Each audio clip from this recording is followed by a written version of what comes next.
Voiceover Social. Hello, Mrs. B. Hello, Mr. B. Just have a listen for a second. It's a very noisy studio today. This feels really odd. We're outside in our garden. We are sitting in the garden because the sun is shining and it's absolutely beautiful, and it's only a podcast, so the sound quality doesn't matter as much. No, and I mean, the neighbours can listen if they so desire. Yes. It feels very strange. I mean, it's very nice. It's a gorgeous day. It really Unusually is. warm for April in Manchester. Yes. But, yeah, so how are you, Mr. B? How's things? Well, the sun's out and it's Wednesday afternoon, so we're past the halfway point of the week, and it's absolutely gorgeous. I've got the sun is burning my right-hand ear at the moment. Your right-hand ear? My right-hand side ear. Oh, okay. I yes. speak English. I don't know. I'm not sure. I don't know. I heard right-hand ear. Well, that's what I said, but it's my right-hand ear. It's just your right ear. Enough of you. That's the wrong month to say that, isn't it? Oh, yes. I mean... Yes. Okay, Yes. so what do we need to tell people? There's quite a bit. So we've got some bits coming up. Firstly, we've got a new social. This seems to be a very regular thing that we say in these podcasts. I know, and I have to say again, as we always do, massive thank you to all the people who actually coordinate all these local socials. Indeed, Because there is yes. no way on earth that we could run all of these events. Not a chance. But Nope. we have got a very brand new VO Social Paris. Ooh, Paris. Ooh, very sexy. I mean, brilliant location. So it has been set up by two friends of ours, Stephanie Mattard and Mike Ashiani. Mike used to come to Manchester VO Social. Steph has been a couple of times. has been a couple of times, but is an American living in Paris, and basically they got jealous of us, Rob. I mean, They let's did, face yes. it, they decided that they wanted their own social, and so they have got a new social. But because they are covering quite a large area of France, in fact, all of France, and a few other European people, basically anybody that speaks French is welcome to join. Or English. Or English, but I think the socials will be predominantly spoken in French. spoken yes. in French. I would have thought so. They are also going to be doing, they're doing in-person ones in Paris, and they have a date for that, which is on the website. And they are also doing online socials, so that those people that are not quite so close to Paris, but still based in France, can get together and talk French VO industry stuff together. Yes, so they can all really, get really together cool. and speak French. Yeah, absolutely. So, Yes. so yeah, and so they have a Facebook page. They have got events coming up. All the social events will be on the events page on the VO Social website, and we'll list those at the end. So that's exciting. Fantastic. Brilliant. What else do we need to mention? Just a very quick mention, I think, that we will be at One Voice later on this month. Yay. That's One Voice UK in May 2025 for those people who are listening from the future. Yes, we did go to Dallas last year, but not this year. We will go again at some point. Yeah. So if But you yes, are at One Voice, in then London. do come and say hello, and you can talk to us either about BEE or about the VO Social. Absolutely. And if you are coming, we are offering some free surgery sessions. So if you want a pre-bookable free session about chatting about your studio, or if you want a demo review, then you can book in with Rob. Or if you want to talk about branding and websites, you can book in with me. Yep. Details for all of those things are on the One Voice website. They are. And one other thing to mention, I think, before we get into the meat of the podcast, and that is that we have an advert this month. Rob. I know. But when we did the Great Big VO Social, we had some lovely gold sponsors, and part of the deal for their sponsorship was that they could place an advert for 3 months in our podcast. And so we have the first advert. Later on in this episode, we have an advert by the Voice Finder. And our other gold sponsor, Badalgo, and I think this is worth mentioning, actually donated their sponsorship ad to a charity. So we are looking and working with a charity currently to get those ads. We've actually picked a charity that is very close to our heart and we support anyway, which is the Bumblebee Conservation Trust. But unfortunately, they don't have any adverts that are suitable for use on a podcast, so we're in the middle of creating one of those. Their adverts are all full of swears. But yes, so thank you again to Bidalgo and the Voice Finder for sponsoring that event. We could not have done it without you. Okay, so here's the big question. What are we doing this month? Oh, do you know what? I was really hoping you were going to say, what are we talking about this month? And then I could just go, me! Well, that's not the question I asked, is it? I don't know. I've forgotten your question already. This doesn't bode what well, are we does talking it? about this month? So, well, we thought we've been doing this podcast for a year, just over, and we haven't really talked about us that much. We did a bit of an interview with Bav on the first episode that we did, where she asked us a bit about our backgrounds and stuff, but we've never really talked about what we actually do, how we work with voices. And so we thought maybe we should do something about that. So I'm nervously sat here kind of waiting for you to interview me, Rob. Yes, and I shall do so. So, Mrs. Helen Bee, welcome to the podcast. Thanks. Now, normally our first question is introduce yourself, but I don't think we need any of that nonsense, so I'm just going to ask you a couple of questions. Go for it. First of all, what is your favourite food? Oh my word, that's genuinely a surprise. You do realise that when you say, "Ooh, that's genuinely surprised," that normally means it isn't. So it's slightly odd for me because I can't eat gluten. I have celiac disease, so whether it's my favourite food or it's the one thing I can no longer get, I'm not sure. But basically, if I could eat a croissant, like a proper light, fluffy croissant that didn't have the gluten-free texture of a brick, oh my word, I'd be in heaven. But generally, I like food. Okay, second question. Given that you are sitting opposite your beautiful husband, what would be your ideal weekend? Oh, sitting in a really lovely, quiet-ish beer garden, drinking good beer with some live music that I happen to like and a load of my friends also happening in said beer garden. And your beautiful husband. Well, I count you as a friend. I don't know whether that's a good thing. Anyway, never mind. Okay. And the third question, what is your... I haven't actually thought of these questions. I've got to think of something now. Okay, let's make it slightly work-related. Apart from the job that you are doing at the moment, what was your favourite job that you had in the past? Ooh, probably working behind the bar of a pub. There's a theme. There is a theme. But it was good because my friends used to come and keep me company on the other side of the bar sometimes. And the tips were really good at Christmas. Okay, that's fab. Okay. So on with the show. You are, as we know, what you do for BEE is you take on branding and web design for voiceovers, and all our clients are voiceovers. Tell us a little bit about, very briefly, tell us about your work background and how you got to be where you are now working with voiceovers. Yeah, so I think I probably mentioned this a bit when we chatted to Bav. I had a lot of jobs. I got made redundant an awful lot. Part of working with advertising agencies and creative agencies is that when they get a big client, they hire staff, and when they lose a big client, they make everybody redundant, or they make chunks of teams redundant. And so I got made redundant 6-7 times, I think. And if you... can't remember. Anyway, worked for various kind of marketing in-house, as well as agencies. So I ran design teams, and it was a mix of doing graphic design, web design, marketing stuff, kind of social media stuff. I was a very early adopter of that and getting companies to write blogs.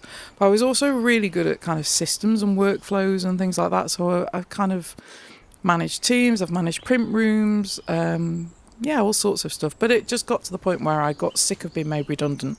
and realised that I didn't want to work for anybody else, and thought I got made redundant, had to get freelance work originally, just needed to pay the bills, and then that slowly turned into working full-time for myself, which I absolutely adore. And so I've been full-time self-employed for 10 years?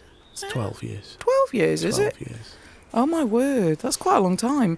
I never held down a job longer than that. I mean, I think the longest job I had was maybe 4.5 years. So for a job that's not supposed to be stable, I think I'm doing quite well. Yes, okay. So you've come into a position where you are self-employed and you are freelancing around studios around Manchester. Yes. As you initially were when you went self-employed. And now you are at a point when you are working 100% with your own clients, and all of those clients are voiceovers. Yes. So at some point in that journey, there was a moment or a realisation over a period of time that the voiceover industry needs your support.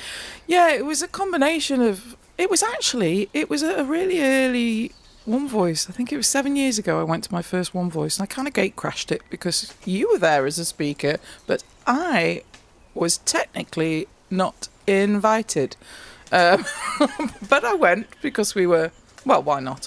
And yeah, it was kind of a mix of your clients and when people that you were working for started finding out about who I was, what I did, and asking me to do bits of work. But also I realised the more I kind of looked into the VO industry and how it was kind of 10 years ago, there wasn't really anybody offering branding for voices, and those that were generally were American based, but also they were offering branding in a really unusual, well, what I thought was a really odd way.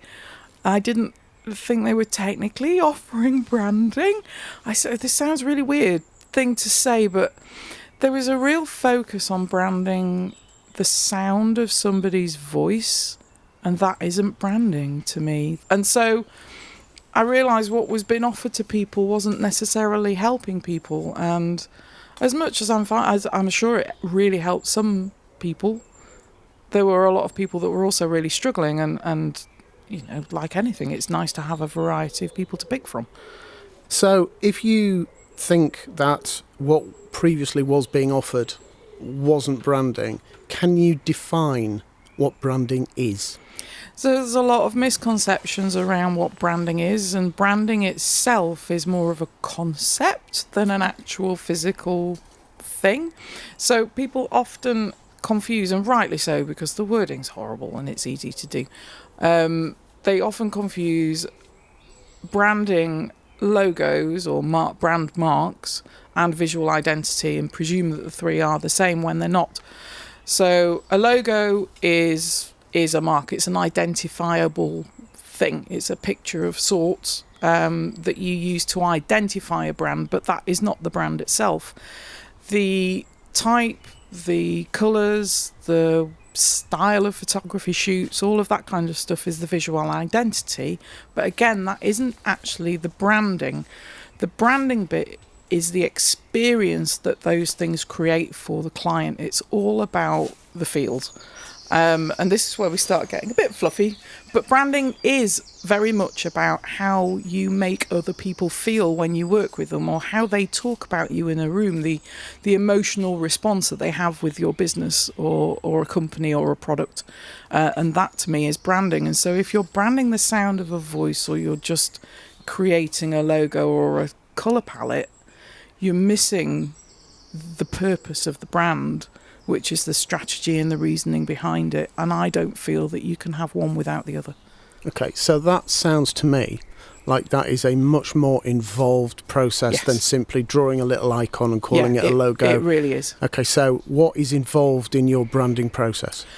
So a huge amount of working with me. If you come to me for branding and for websites as well, we do cover this in the website design as well, because you need that brand to be able to visually represent it. And it's trying to work out how to visually represent how you want clients to feel on a website or in a piece of marketing that you do. And so what we need to do is start with asking some really in-depth questions about the things that matter to you, and actually the question, how do you want people to feel when they work with you? what matters to you? What do you want them to feel like? It's been a really calm, smooth, gentle, no trouble kind of just ride through, just gently, just it goes through? Or do you want it to feel fun and exciting and energetic and vibrant and kind of, yeah, it's how, and then you work out then how to represent that visually. So seasons are a good one to start with, I think, when you're trying to explain the difference. So if you think of certainly Western Hemisphere seasons, if you think of spring, partly because I'm currently sat in the garden and our garden is absolute chaos at the minute. Everything is bursting into life. It's growing like mad. There's colour everywhere. There's noise everywhere. There's changing shapes everywhere. It's all kind of on the go. It's bright, it's colourful, it's alive, it's energetic. And you think about the emotional response that you have to what spring is to you.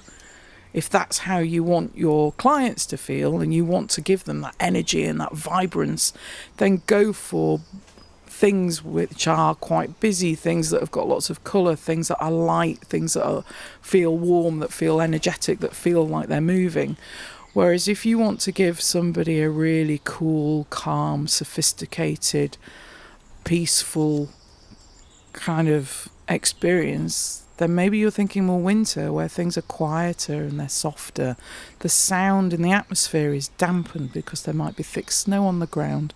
And you can start visualising those feelings through the seasons. Then you can start visualising how you might want your clients to feel when they're working with you and start representing that visually.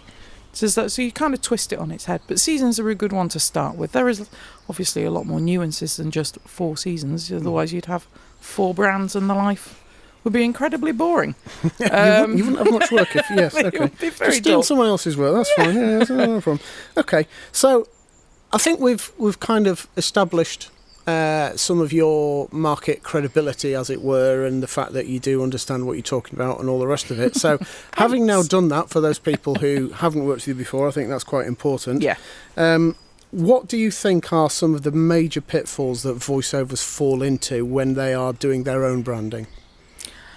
I think one of the hardest things to do, and it is really difficult, is to put the focus on yourself. It is really hard, and if it's any consolation to anybody else out there, I find branding other people a lot easier than branding myself and our business. It is really difficult. I can't remember who said the original phrase, but if you're in the jar, you can't read the label, or it's much harder to, or you need a mirror somehow. You need someone to reflect it back to you. And I think that's part of it. So it can be a really uncomfortable feeling, looking at yourself in such detail about what your values are or what you care about and how you want your clients to feel, because partly you think that should come as a second instinct, and it feels a bit odd and a bit stupid having to kind of write these things down sometimes, but also it's that element of focusing on ourselves, particularly as a lot of performers tend to be in the more introverted space. It's not something we feel comfortable doing. So it does help sometimes having someone that you can kind of guide you through that process. I think the other thing that people do a lot of is they focus too much on the what and not enough on the why. So they focus on the actual thing that they're providing. And this is the same for any business. It doesn't just have to be voiceover.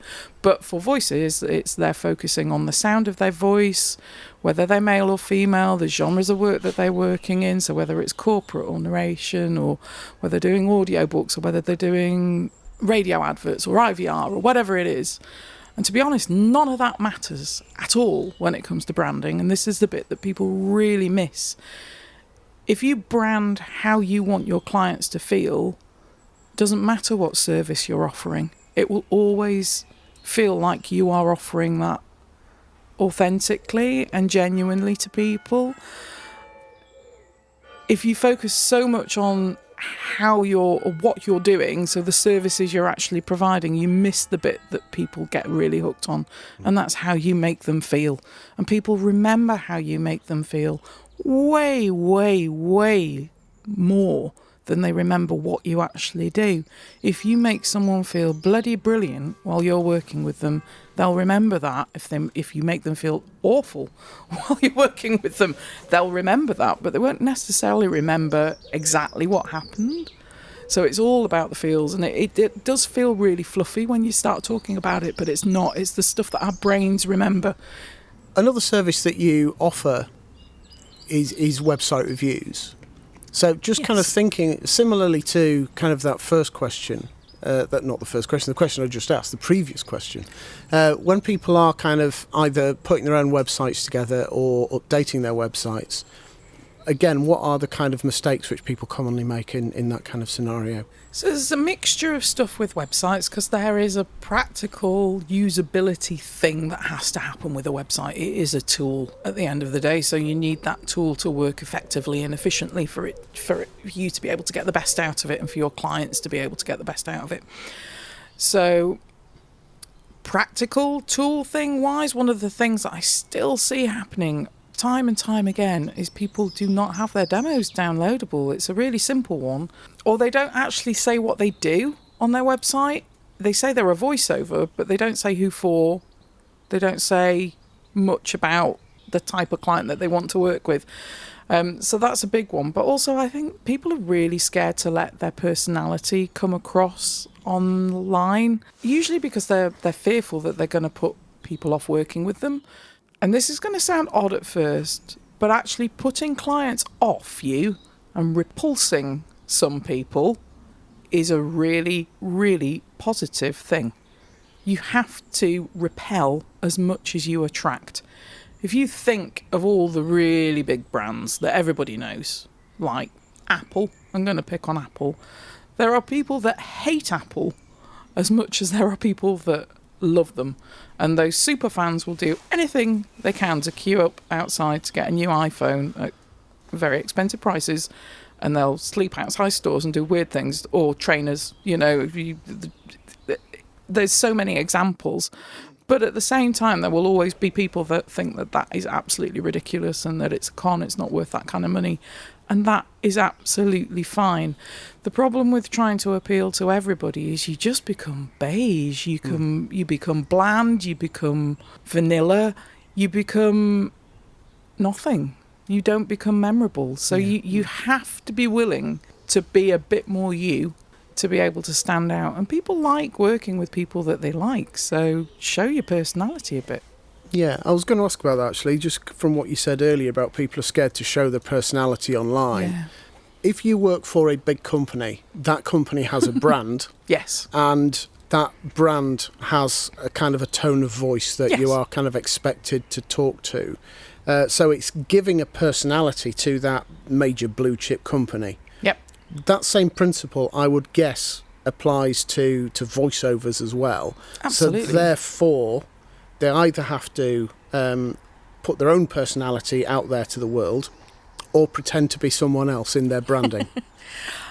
It's polishing a personality, I think, more than them pretending to be someone. The more natural that these things are when we're doing things for ourselves, in terms of branding and marketing, the more natural you find it, the easier it is to do. And that's a big part of what I believe in, certainly when I'm helping people with the marketing as well as with their websites, is that if you enjoy the process, you're more likely to stick to it. And so if you are more naturally you, it will be easier to keep that consistent. There are things that you need to do though. It's like, decide whether or not you're going to swear on stuff. I mean, it sounds like a really obvious one, but actually, we do occasionally on our stuff. But I think we've kind of consciously decided that that's okay, because you're probably going to get that on a Zoom call with me, whether that's planned or not. And I think it's about those things that it's like, everybody that we know, our family, our friends, our husbands, our partners, they all see slightly different sides to us anyway. So it's more about a curating rather than a pretending to be someone that you're not.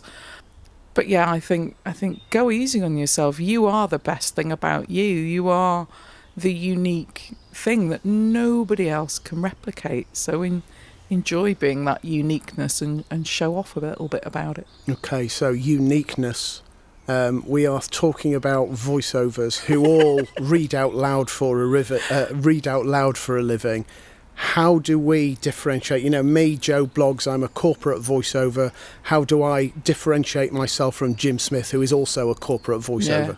Yeah. This is one of the funny things that it's actually using the phrase I have a unique voice is actually one of the least unique things that you can do.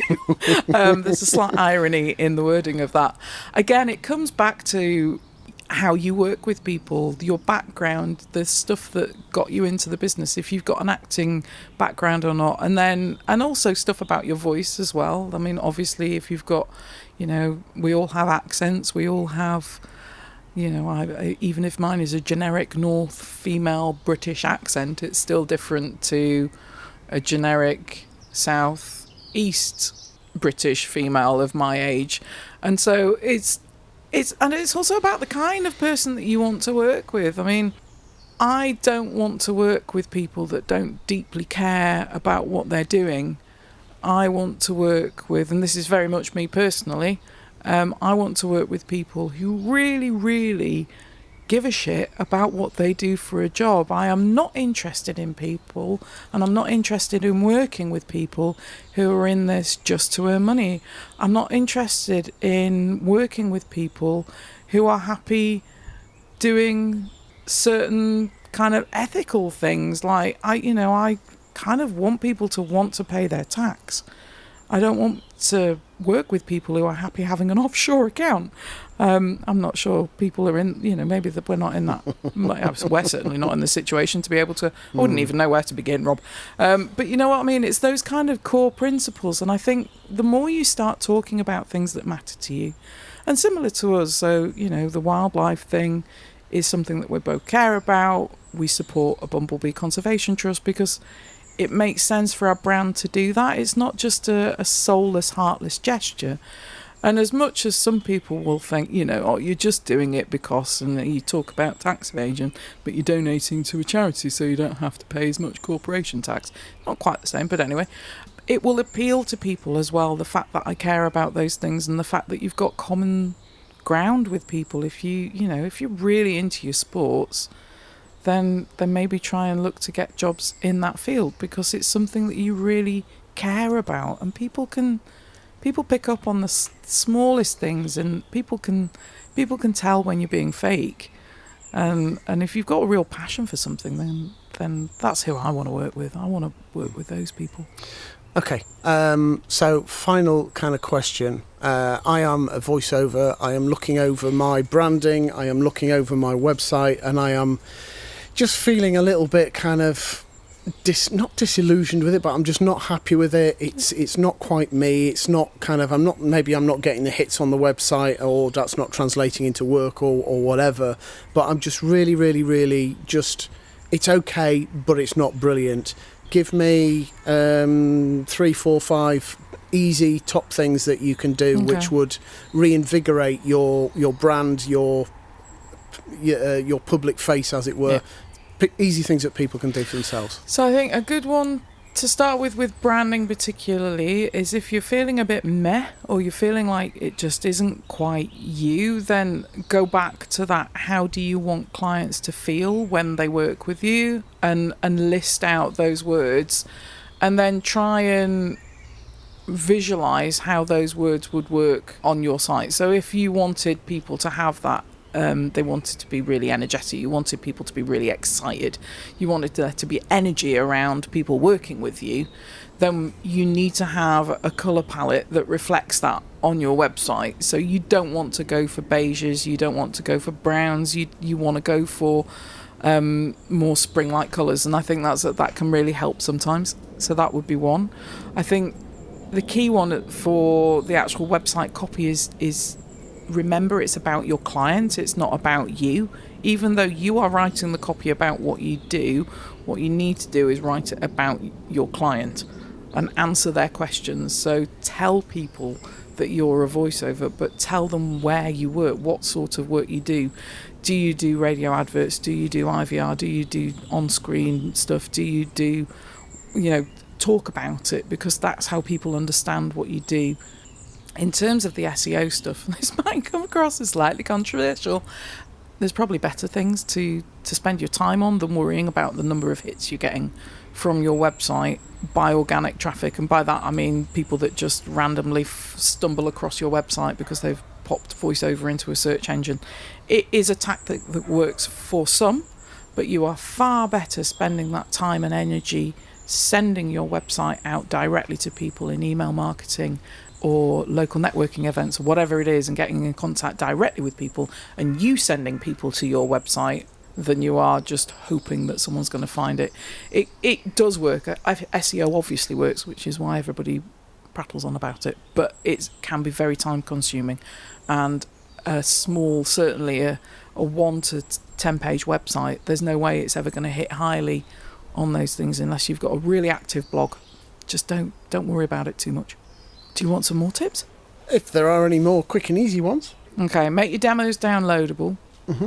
Absolutely. Don't forget to put your actual name in the file name of those demos, because when producer comes back to them 6 months' time, they know they need to know who you are, and that's one some people forget. And just don't be afraid to shine that little bit of personality. Play with it a bit. If it makes you feel really uncomfortable, you're allowed to test things out and play with it, and you don't have to go for this overnight personality transplant online. I mean, if your nervous system is going to have a meltdown because you've suddenly got this site that's just too much, then don't do it. Just try changing up some of the tones and the phrasing on the copy that you're using, as opposed to going for a full onslaught of colour and stuff because you want to be energetic. Do it small, try it, get your nervous system used to doing these new things, and then other bits will come a bit easier. Helen Bee, thank you very much for being interviewed by me. I am now going to sit here in the sun while you put all the microphones and equipment away. Oh, okay. Mm-hmm. I am an 100% AI voiceover, and I am being put out of business by thevoicefinder.com. Play sad music. It's just so easy for producers and casting directors to find and get in touch with voiceover artists on the Voice Finder's online directory that they have stopped using me altogether. It's disgusting. How is a robot like me supposed to earn an honest living now? If you are a human voiceover artist, please do not sign up for a 1-month free trial at thevoicefinder.com. Pretty please. Message terminated. Panic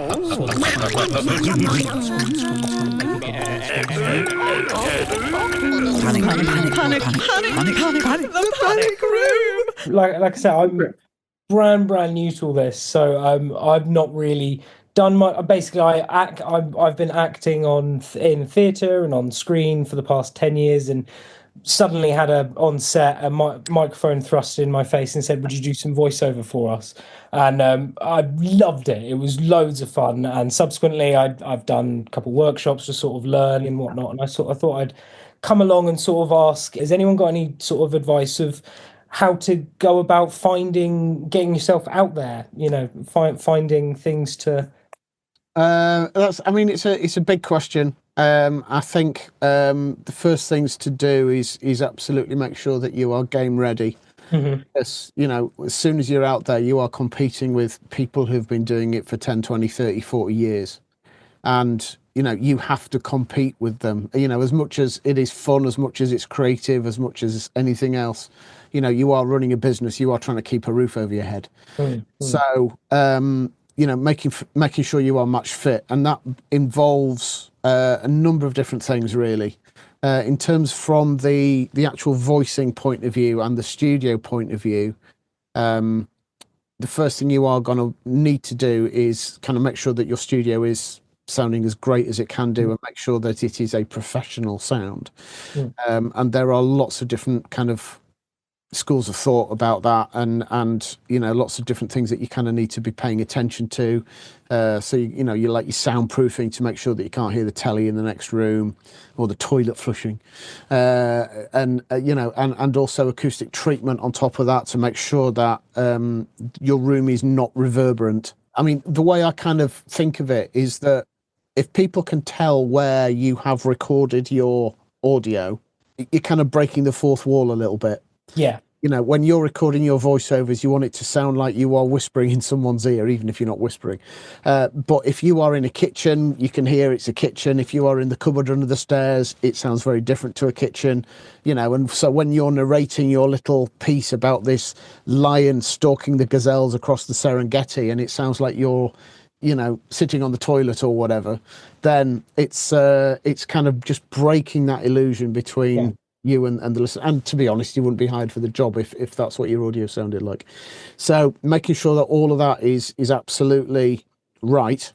On top of that as well, you've got to make sure that as best as you can, and this is a continually learning thing, that your performance is on point as well. And so it is advised really that a little bit of coaching, and there are a number of people who have kind of set up as voiceover coaches. These things cannot harm, and hopefully would help, even if you just go along for a couple of sessions and they say, Maximus, you're brilliant, just go out there and do it. You know, it's just that reassurance and that money well spent that things are right, essentially. The next thing you would need would be demos. What you will need is a reel for every genre of work that you want to go into. And then on top of all of that, you would need a website, which is Helen's area of expertise. So I'll make her talk. So we've got quite a lot on our website, but I'm just digging out. There's basically, it's a guide to kind of what you need to get on the basics of your website. So it says 6 pages, but if you want to do a single page to start with, that is absolutely fine. Just think of it as 6 sections as opposed to 6 individual pages. But that'll give you a good kind of basics as to the information to get on there. Downloadable demos are one of the biggest ones, and they need to be as prominent as humanly possible at the top of your website. Do not believe anybody that says that you do not need them downloadable. That is wrong.